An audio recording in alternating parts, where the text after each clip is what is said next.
Hello everyone, welcome back to my channel incredible scholars.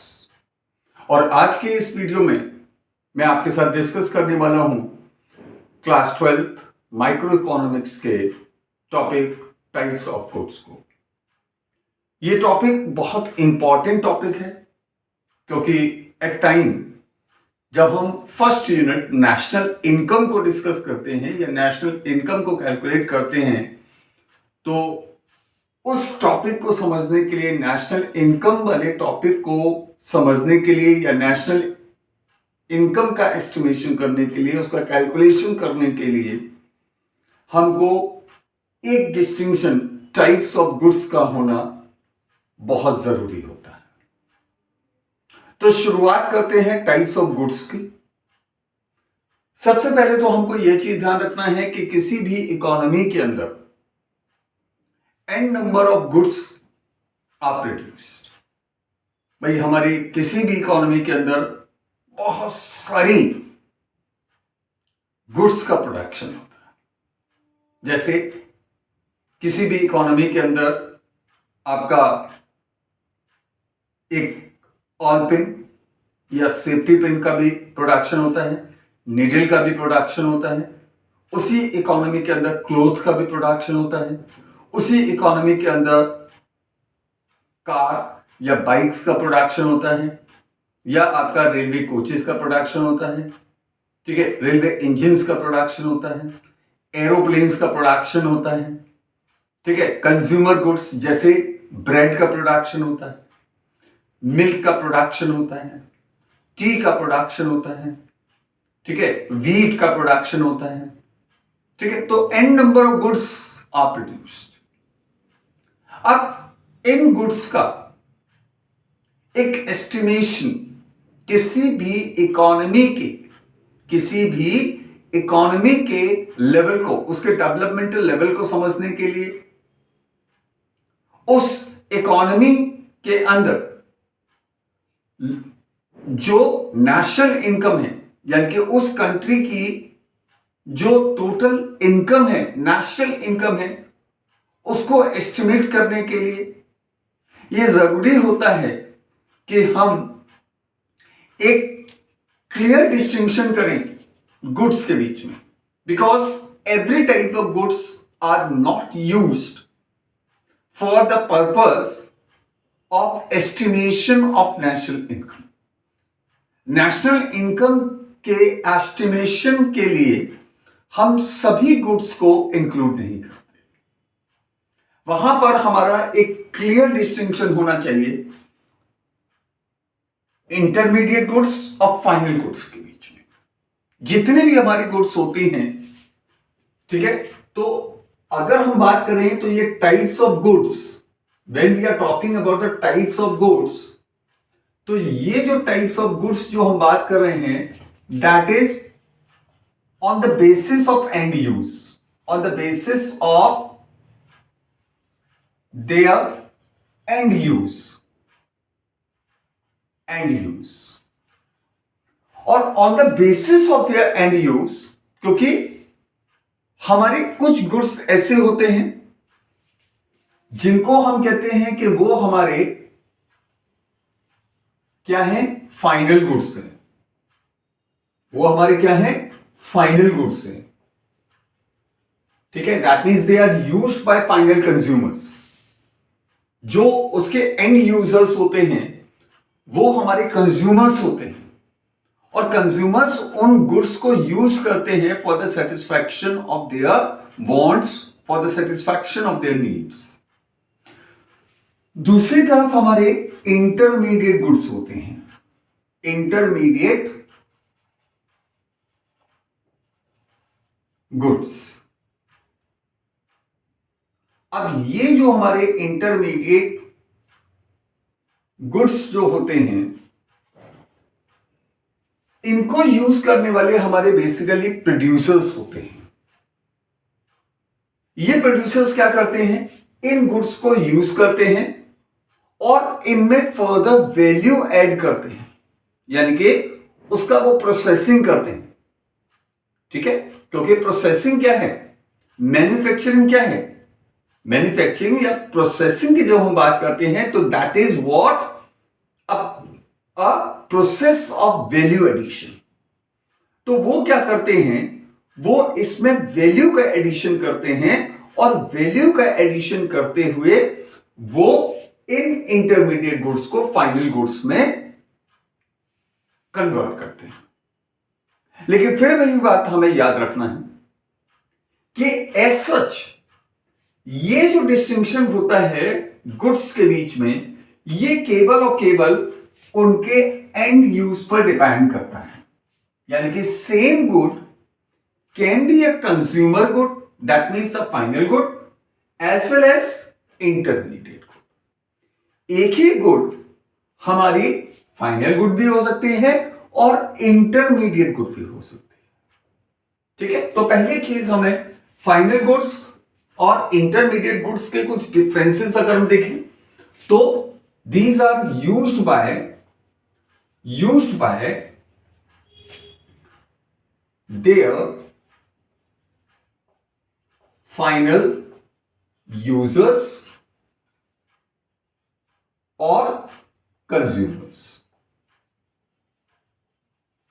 ठीक है, final users कौन है, उसके कंज्यूमर्स। जबकि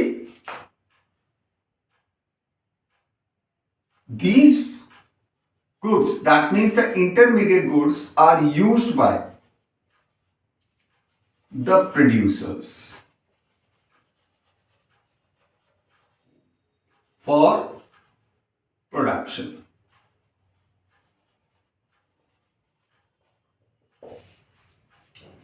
ये जो हमारे फाइनल गुड्स होते हैं, दूसरा डिफरेंस की अगर हम बात करते हैं तो final goods they have already cross the boundary of production line. ठीक है, जो हमारी प्रोडक्शन जो बाउंड्री है, प्रोडक्शन प्रोसेस की जो बाउंड्री है, उसको ये क्रॉस कर चुके होते हैं। ठीक है, that means crossed boundary of production process.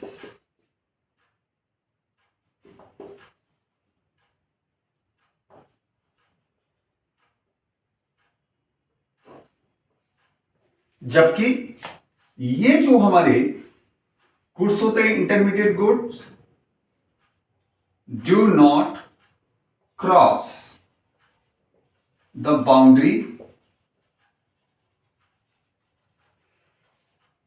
Of production process. ये प्रोडक्शन प्रोसेस की बाउंड्री को क्रॉस नहीं करते हैं, यानी कि they are still within the boundary of production process.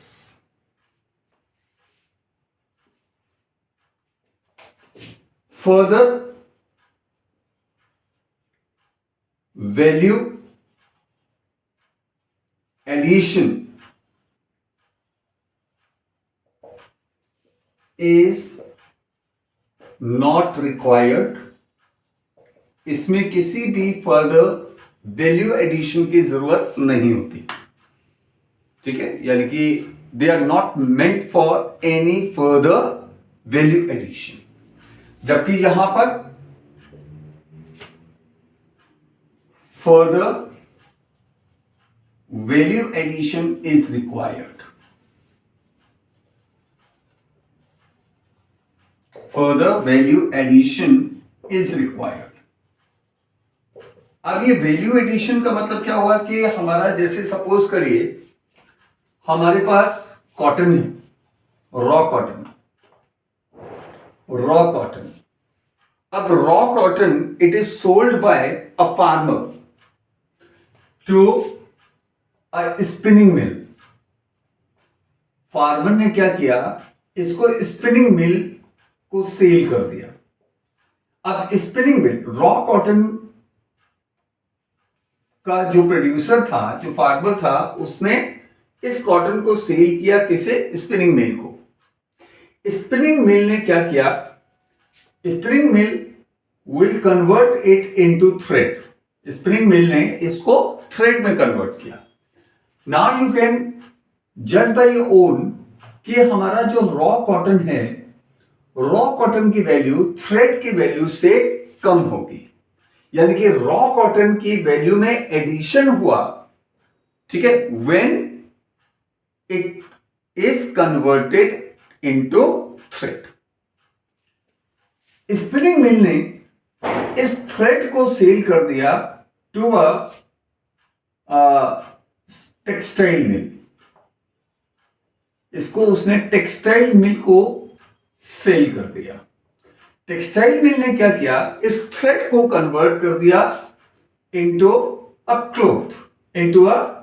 Cloth, और टेक्सटाइल। फिर से हमारा यहां पर वैल्यू एडिशन हुआ। वैल्यू एडिशन किस फॉर्म में हुआ, थ्रेड की वैल्यू हमेशा क्लॉथ की वैल्यू से कम होगी। That means there is a value addition in there is an addition of value of thread when it is converted into cloth. Now textile mill ने इसको क्या किया, एक गारमेंट फैक्ट्री को सेल कर दिया, गारमेंट फैक्ट्री को सेल कर दिया। अब ये गारमेंट फैक्ट्री ने क्या किया, इस क्लॉथ का गारमेंट बना दिया, stitched garment. Again there is a value addition, क्योंकि गारमेंट की वैल्यू क्लॉथ की वैल्यू से ज्यादा होगी। That means there is an addition in the value of cloth when it is converted into garment.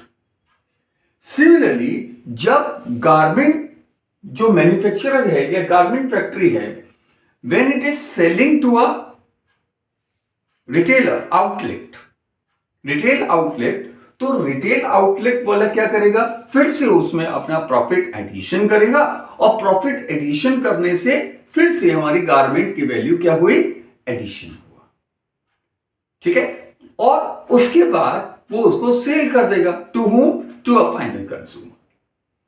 जब ये फाइनल कंज्यूमर के पास पहुंचेगी तो वो उसको फर्दर रीसेल नहीं करेगा, वो उसको फर्दर अपने यूज के लिए रखेगा, ठीक है। तो ये पूरा हमारा एक कह सकते हैं एक प्रोडक्शन प्रोसेस होता है, जो हम बात कर रहे थे बाउंड्री ऑफ प्रोडक्शन प्रोसेस। तो ये हमारा पूरा प्रोडक्शन प्रोसेस है, और इसमें हमारा क्या है, वैल्यू एडिशन। जब हम रॉ कॉटन की बात करते हैं तो रॉ कॉटन ये हमारी एक इंटरमीडिएट गुड है। Why, because it require value addition. Similarly thread is a raw material. Why, because ये हमारा क्या है, एक इंटरमीडिएट गुड है। क्यों, क्योंकि इसमें फर्दर वैल्यू एडिशन की जरूरत है। It is required to be converted into cloth, ठीक है। तो ये हमारी क्या बन गई, एक इंटरमीडिएट गुड। उसी क्लॉथ को जब सेल किया गया, ये क्लॉथ, अब इस क्लॉथ को क्या करना है, फर्दर वैल्यू एडिशन की जरूरत है when it is converted into garment. Garment में भी फर्दर वैल्यू एडिशन की जरूरत पड़ जाती है जब उसको सेल किया जाता है, किसे, टू अ रिटेलर। तो this is a whole chain. तो जो हमारी फाइनल गुड होती है, फाइनल गुड्स में फर्दर वैल्यू एडिशन की जरूरत नहीं होती, जबकि जो हमारी इंटरमीडिएट गुड्स होती हैं उसमें वैल्यू एडिशन की जरूरत होती है। Fourthly, not meant for resale। जो हमारी फाइनल गुड्स होती हैं उनको रीसेल नहीं किया जाता, उनको रीसेल नहीं किया जाता, जबकि intermediate goods they are meant for resale। And one of the most important हमारा जो डिस्टिंक्शन है, जो डिफरेंस है, वो क्या होता है, these are considered for estimation of national income. इसको हम नेशनल इनकम के एस्टिमेशन के लिए यूज करते हैं, इनको कंसीडर किया जाता है, जबकि intermediate goods are not used are not considered for estimation of national income.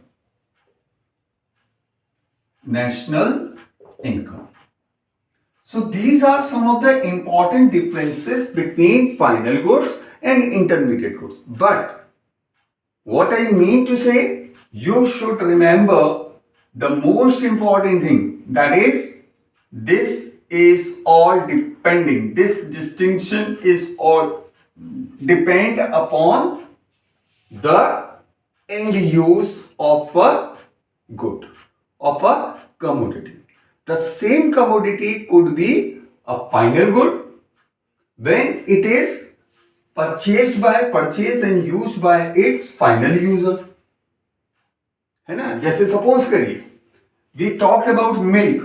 अब मिल्क हमारा फाइनल गुड भी हो सकता है और इंटरमीडिएट गुड भी हो सकता है. See how if milk is purchased by a household, then it would be a final good because household would not use it for selling or value addition, है ना. वो उसको रीसेल करने के लिए या वैल्यू एडिशन के लिए उसको परचेज नहीं करेगा हाउसहोल्ड. ठीक है. हम अपने घरों में दूध जो है वो बेचने के लिए हम उसको परचेज नहीं करते हैं, उसको हम फर्दर रीसेल नहीं करते, हम उसको अपने घरों में यूज करते हैं. तो that means in our homes milk is a final good. लेकिन if it is purchased by a sweet seller, अब एक हलवाई जो है वो इसको परचेज कर लेता है, तो हलवाई क्या करेगा?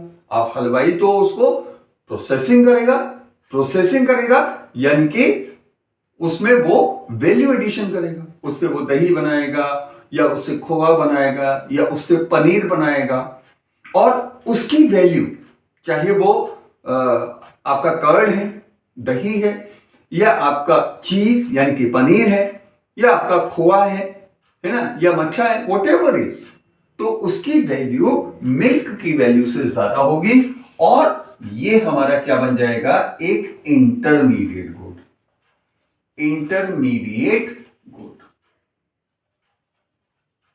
ठीक है. ये चीज हमको ध्यान रखना है. ठीक है. अगर हम ये ध्यान रखेंगे तो हमारा ये डिस्टिंक्शन हमारे दिमाग में बिल्कुल सेट रहेगा. आगे बढ़ते हैं. जो हमारी फाइनल गुड्स होती हैं, these final goods are basically be divided into two categories. इनको हम फर्दर दो कैटेगरी में डिवाइड कर सकते हैं. एक हमारी होती है कंज्यूमर गुड्स और दूसरी होती है हमारी कैपिटल गुड्स.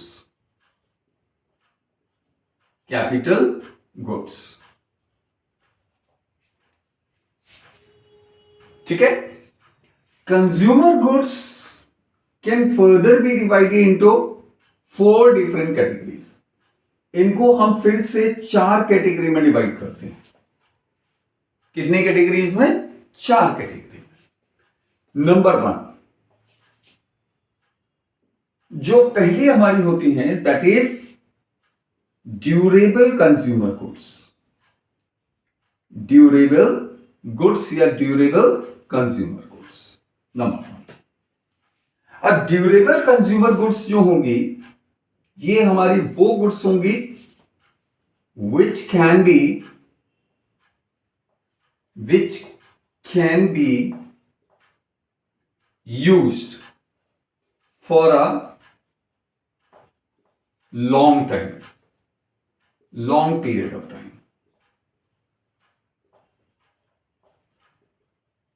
जिनको हम काफी लंबे समय तक यूज कर सकते हैं.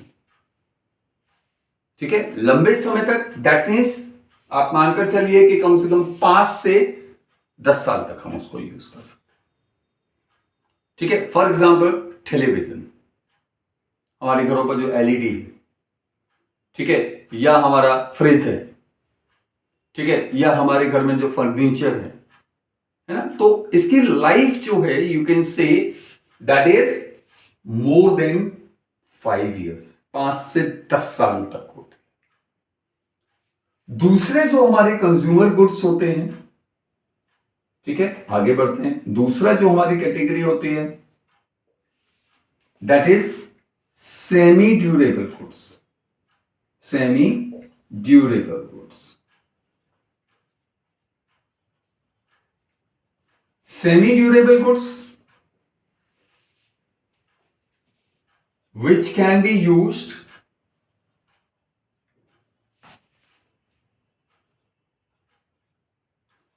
for 1 or 2 years।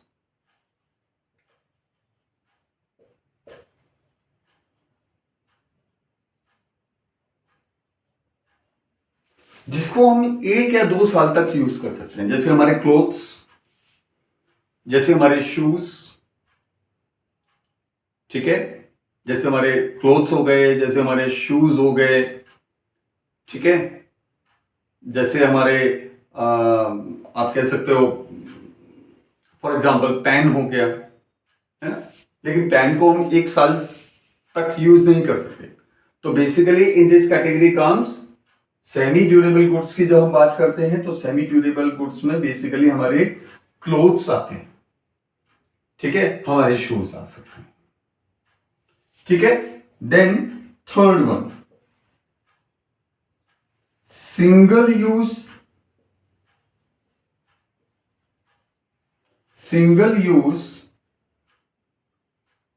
Consumer goods.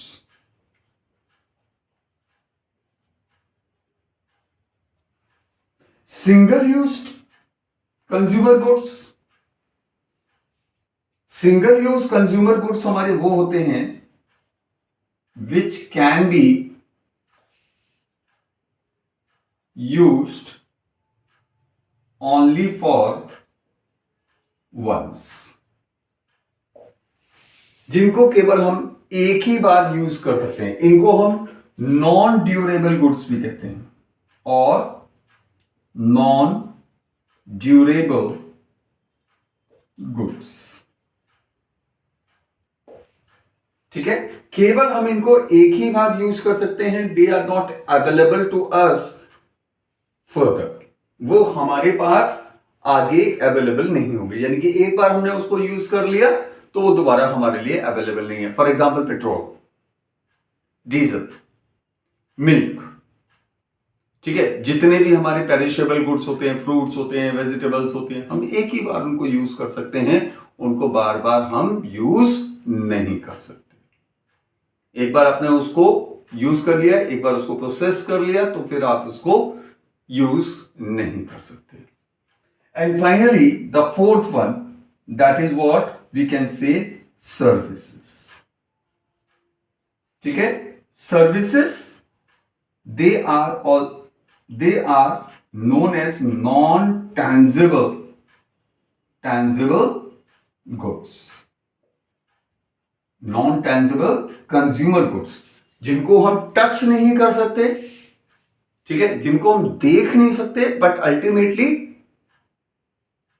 They are used for the satisfaction of our wants. तो इस तरह से हमारे जो कंज्यूमर गुड्स होते हैं, इसको हम 4 कैटेगरीज में डिवाइड करेंगे। ड्यूरेबल गुड्स, जिसको हम काफी लंबे समय तक 5 से 10 साल तक जिसको हम यूज कर सकते हैं, ठीक है, जैसे हमारा टेलीविजन हो गया, जैसे हमारा रेफ्रिजरेटर हो गया, हमारे घर की बिल्डिंग हो गई, ठीक है, हमारे घर का फर्नीचर हो गया।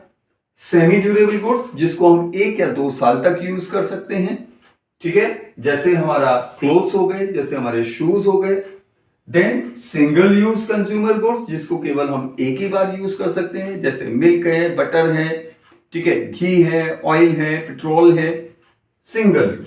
देन सर्विसेज, जिसको नॉन टेंजिबल गुड्स बोलते हैं, और they are needed for the satisfaction of our wants. Capital goods की बात करते हैं। Capital goods used by producers, used by producers, ठीक है, इन प्रोडक्शन प्रोसेस, ठीक है, प्रोडक्शन प्रोसेस। इसको कौन यूज करता है? प्रोड्यूसर्स यूज करते हैं। इनके जो एंड यूजर्स होते हैं कैपिटल गुड्स के, वो हमारे कौन होते हैं? प्रोड्यूसर्स, ठीक है, और वो इसको अपने प्रोडक्शन प्रोसेस में यूज करते हैं। अब यहां पर एक बहुत इंपॉर्टेंट हमको जो चीज सीखने की है, याद रखने की है, वो क्या है? जो हमारे इंटरमीडिएट गुड्स होते हैं, they are also used by producers in production process,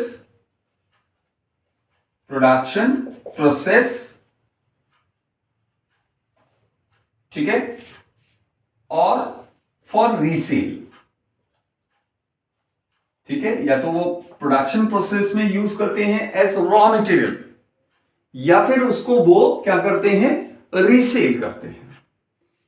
अब आप देख रहे हो, ये हमारे जो कैपिटल गुड्स हैं, they are used by the producers in production process, और इनको भी यूज किया जाता है प्रोडक्शन प्रोसेस में, लेकिन हमको ध्यान रखना है एज रॉ मटेरियल,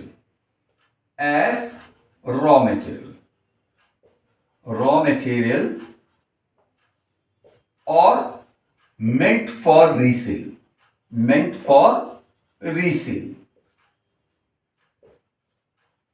ठीक है। अब इन दोनों में मेजर डिफरेंस क्या है? हमको याद रखना है, ये जो कैपिटल गुड्स होती हैं, they are of high value,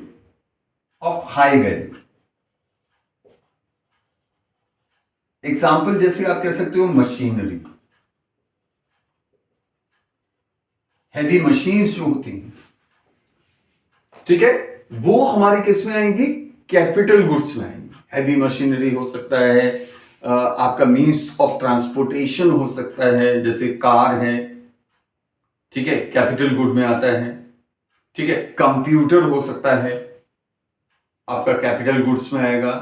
कोई भी एक कंप्यूटर जिसको कि फोन में यूज किया जाता है, या सपोज करिए कंप्यूटर का यूज किया जा रहा है किसी एक फोन के डेटा को रिकॉर्ड करने के लिए, उसको मेंटेन करने के लिए, कैपिटल गुड है, ठीक है। कार का यूज किया जा रहा है, या सपोज करिए एक बस है, ठीक है, किसी फर्म की, तो उसको यूज किया जा रहा है एम्प्लॉयज को ट्रांसपोर्टेशन फैसिलिटी प्रोवाइड करने के लिए, तो वो भी हमारी क्या है?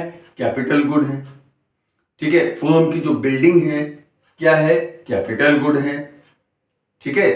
यानी कि फर्म के जो भी असेट्स हैं वो सब हमारे कैपिटल गुड्स में आते हैं, because they are of high value. और सबसे इंपॉर्टेंट चीज क्या होती है? इंपॉर्टेंट चीज हमारी क्या होती है? They do not lose their identity, ठीक है, and can be used for many years, जिसको हम कई सालों तक यूज कर सकते हैं। यानी कि जो हमारे प्रोड्यूसर्स होते हैं उसको वो कई सालों तक यूज कर सकते हैं, यानी कि वो उसको प्रोडक्शन प्रोसेस में यूज तो करते हैं, लेकिन कई सालों तक वो उसको यूज कर सकते हैं, और वो अपनी आइडेंटिटी को लूज नहीं करते। जबकि ये जो हमारे इंटरमीडिएट गुड्स की जब हम बात करते हैं, तो ये जो इंटरमीडिएट गुड्स होती हैं, दे cannot be used for many years, ठीक है, and they lose their identity during the production process,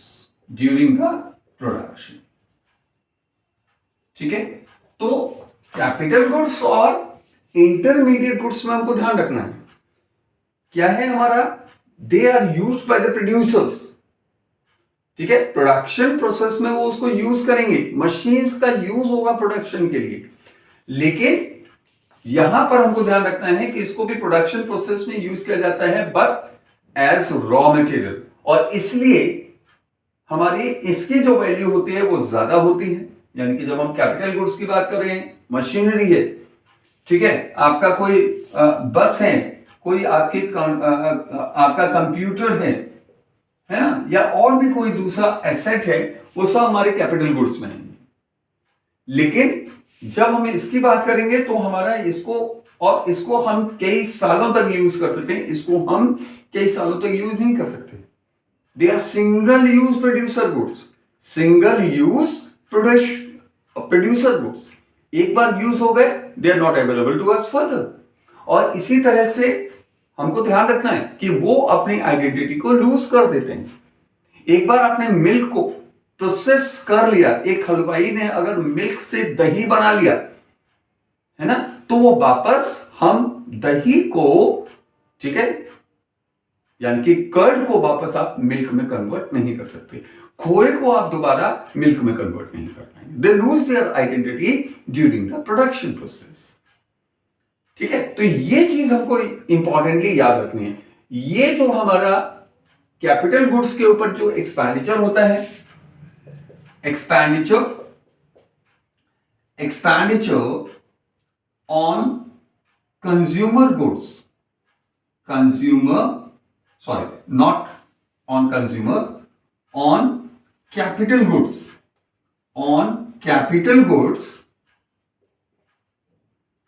is called investment expenditure. Investment expenditure.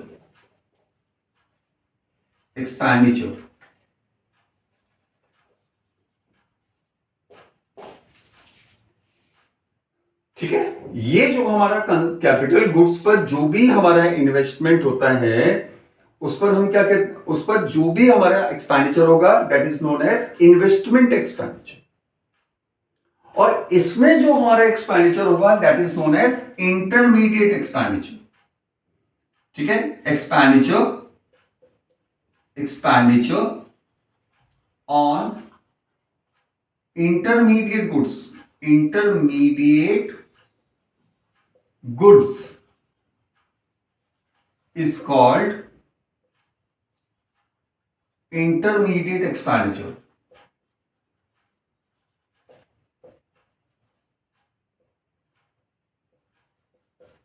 ठीक है, और इसी तरह से कंज्यूमर गुड्स पर जो एक्सपेंडिचर होगा, एक्सपेंडिचर ऑन कंज्यूमर